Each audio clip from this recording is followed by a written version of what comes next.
ভালো লাগে না, মা আসবে না বলে মা আমাকে জোর করে মায়ের বান্ধবীর মেয়ের বিয়েতে পাঠিয়ে দিল। না এখানে আমি কাউকে চিনি না কারোর সাথে কথা বলতে পারবো, এমনি কারোর সাথে কথা বলতে গেলে আমার খুব লজ্জা করে। এখন কি যে করি, কি আর করবো, মা যখন পাঠিয়েছে বিয়ে তো অ্যাটেন্ড করতেই হবে।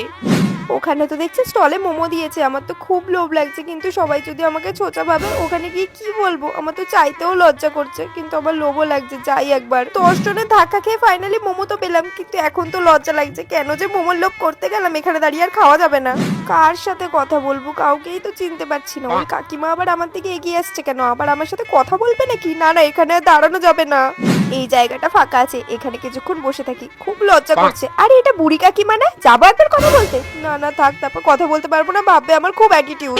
বর বউয়ের সাথে কত সুন্দর সবাই ফটো তুলছে, আমিও তো কি একবার বলতে পারতাম, আমি কেন এত ইন্ট্রোভার্ট, আমি তো কারোর সাথে কথাই বলতে পারি না। না থাক, দরকার নেই। এ বাবা, এই দিদিটা আবার আমাকে টানতে টানতে কেন নাচ করাতে নিয়ে আসলো? আমার তো খুব লজ্জা লাগছে, সবাই কেমন ভাবে আমার দিকে তাকাচ্ছে, না বিয়ে বাড়িতে কাউকে চিনি না, কারোর সাথে কথা বলতে পারছি। এই বাবা, এটা কি করছে? আমার মুখে হাসি, কিন্তু আমার খুব লজ্জা করছে। তোমরা নাচো।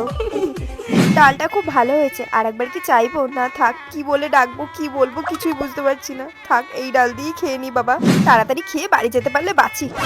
আবার ক্যামেরাম্যান দাদা কোথা দিয়ে চলে আসলো? এমনি সবার কাছ থেকে মুখ লোকাচ্ছি যাতে কারোর সাথে কথা না বলতে হয়, এদিকে আবার ক্যামেরাম্যান আমার ভিডিও করে নিচ্ছে, এখন তো ঠিক করে খেতেও পারবো না, দূর।